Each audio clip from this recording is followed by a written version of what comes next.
Lo voy a explicar en esta forma. Cuando aquel puñal traspasó mi corazón y quedé muerto, no sé qué tiempo pasó. Pero después empecé a salir del cuerpo, o sea, el alma, la verdadera personalidad, gloria a Dios. Porque quiero decirte que la verdadera personalidad no es lo que tú palpas, no es lo que tú tocas, sino que la verdadera personalidad es el alma, gloria a Dios. Y el alma es la que siente, el alma es la que ve, el alma es la que razona, el alma es la que oye, y también es el alma la que un día tendrá que ir a entregar cuenta ante la presencia bendita de Dios, aleluya. Empecé a salir del cuerpo y empecé a flotar en el cuarto. Y empecé a contemplar a mis hermanos que lloraban y decían de que yo había muerto. Y pude ver a mi madre que postrada de rodillas lloraba y clamaba ante la presencia bendita de Dios. Y pude ver mi cuerpo rígido y pálido tendido sobre aquella cama. Salí del cuarto, empecé a contemplar el mundo por última vez. Y empecé a sentir que algo me alaba como un imán. Y empezó las tinieblas a cubrirme, las oscuridades a cubrirme. Quería huir, pero aquel personaje me llevaba quizás a la velocidad que la luz. Yo quería escapar, pero no podía. De presto, hacia adelante, divisamos la especie de un monte. Cuando llegamos hacia ese monte, yo pude divisar una abertura en forma de un cráter. Y hacia en el fondo, una masa rojiza. Y algo que se desprendía como queriéndonos alcanzar hasta donde nosotros estábamos. Y ahí pude comprobar las tres mentiras del diablo. Ahí pude comprobar que sí existe el alma, alabado sea Dios. Ahí pude comprobar que en el sepulcro no se acaba todo, porque yo no había sido sepultado y ahí iba para otro lugar. Y ahí pude comprobar que no hay tales de purgatorio, porque yo le pregunté a aquel personaje que qué lugar era ese, y respondió y dijo: este lugar es el infierno, tu hogar, para allá vas ahora. Empecé a clamar a Dios. Quería huir de ese lugar, pero no podía. Aquella fuerza me sostenía. Y empecé a clamar a Dios. Y empecé a decirle a la muerte que yo era hijo de Dios, que Jesucristo era mi Padre, que yo era su hijo, y que Él decía en su palabra que todo aquel que creía en Jesucristo, que todo aquel que le clamaba, que todo aquel que le imploraba, no podía ir a una condenación, porque Él había preparado un lugar especial para sus hijos. Pero hermano y amigo que me escuchan, yo quiero decirte, y esto lo digo para todo aquel que quiera tener un privilegio en la iglesia, para todo aquel que quiera trabajar en la obra, para todo aquel que quiera obtener la salvación eterna. Tenga mucho cuidado cómo está viviendo ante la presencia de Dios, porque quiero decirles que antes de tener esta experiencia pasé 7 largos años diciendo que era cristiano, pero mis obras eran igual que las de cualquier perdido mundano.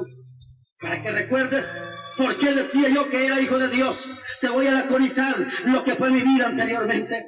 Yo nací en una religión, mi familia era religiosa, bueno, y a los 9 años empecé a perderme los vicios, en el cigarrillo, en mujeres, bueno, y en el licor. A los 12 años me independicé de mis padres, y así viví una vida en la hechicería, en el ocultismo, en el espiritismo, y lo último que practiqué fue los rosacruces.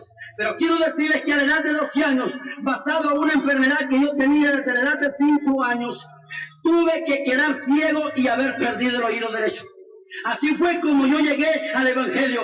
Pero quiero advertirte de algo. Hay muchos que llegan a la iglesia por interés de recibir sanidad. Hay otros que llegan a la iglesia por interés de recibir fama o dinero. Hay otros que llegan a la iglesia por interés de conseguir novia o novio. Pero yo te digo, hermano y amigo, a la iglesia no se llega por intereses mezquinos. A la iglesia no se llega por intereses carnales. A la iglesia se llega a alabar y glorificar el nombre bendito de Dios. Mas sin embargo yo llegué por un interés carnal. Yo lo que quería era recibir sanidad para mi vida. Luego, después de haber recibido sanidad para mi vida, empecé a activar en la iglesia, pero conforme empecé a activar, el diablo empezó a lanzar sus dardos y me empecé a llenar de vanagloria, de hipocresía, de rebeldía, de mentira, e inclusive mi pastor, yo lo veía pequeño espiritualmente. Aunque es un gran siervo de Dios, pero para mí era inferior, porque ese es el problema problema de la humanidad, que muchos ponen la mirada en el hombre. Hay muchos que se van a perder porque quieren sentirse superior al pastor, se quieren sentir superior al diácono, tal vez porque tienen un subtítulo, porque tienen una suposición. Pero yo quiero decirte, hermano y amigo, ten mucho cuidado cómo estás viviendo. Un día mi pastor, guiado por el Espíritu Santo de Dios, me dijo: hermano, arrepiéntase de frutos dignos de arrepentimiento, o un día vas a ver lo que es la mano de Dios. Yo le decía: ¿y usted cómo me puede juzgar a mí si usted está peor que mí? Porque ese es el problema en la humanidad. Millones de almas se están yendo al infierno por estar poniendo la mirada en el hombre. Muchos dicen: para ser cristiana como la fulana, mejor no. Otros dicen: yo no voy a la iglesia hasta que no cambien al pastor, hasta que no cambien al diácono. Pero yo te digo, hermano y amigo, no ponga la mirada en el hombre, ponga la mirada en Jesucristo, que Él es quien te da la salvación. Aleluya. Y el hermano me dijo: hermano, arrepiéntase o un día sabrá lo que es la mano de Dios. Ahora retorno al testimonio. Por eso que cuando yo estaba a la entrada del infierno, por todas las maldades, por todas las fechorías que yo había hecho, yo decía que era hijo de Dios. La muerte respondió y dijo: si tú hubieras sido hijo de Dios, Dios no me hubiese permitido que yo te trajese a este lugar. Empezamos a defender. Cuando llegamos a la entrada de aquel lugar, yo pude divisar aquel lugar cubierto de tinieblas, o sea, en oscuridades. Pero cuando aquel personaje se paró, las tinieblas se corrieron cual cortinas. Y empecé a sentir hacia adentro, y empecé a contemplar aquel fuego, aquel vapor, y empecé a ver como que paredes se estaban derritiendo, como que era alguna miel hirviendo, y empecé a sentir y a escuchar el clamor de millones y millones de almas que estaban allí clamando.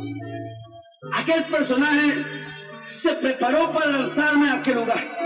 Cuando estaba a punto de lanzarme, atrás de nosotros se dejó escuchar una voz tan poderosa, una voz tan gloriosa, alabamos al Señor, que dijo: detén, gloria a Dios. Cuando aquella voz se dejó escuchar, aquel lugar tembló como nunca jamás ha temblado. Y la muerte huyó de la presencia de ese ser, aleluya. Yo quise ver quién era aquel personaje que había hablado con tanta autoridad que aún la muerte huía de su presencia. Y yo quise ver quién era aquel personaje que con su voz hacía que temblara y se estremeciera hasta lo mismo infierno. Pero al querer contemplarlo, solo vi una luz resplandeciente que ya no pude ver más. Yo solo oí que se acercó y me dijo: ¿por qué dices que yo soy tu padre? ¿Por qué dices que tú eres mi hijo? Y es cierto que morí en la cruz del Calvario por tus pecados. Es cierto que resucité trayéndomelos. Pero si tú hubieses sido mi hijo, te hubieses sujetado a mi palabra, hubieses cumplido mis mandamientos y hubieses vivido una vida en santidad. Y comenzó a decirme: pues mira, quiero decirte que mis hijos no son adúlteros, mis hijos no son fornicarios, mis hijos no son idólatras, mis hijos no son blasfemos, no son borrachos, no son hechiceros, no son vanagloriosos, no son chismosos, no son pleitistas, no son divisionistas, no son prostitutas, no son homosexuales, no son ladrones.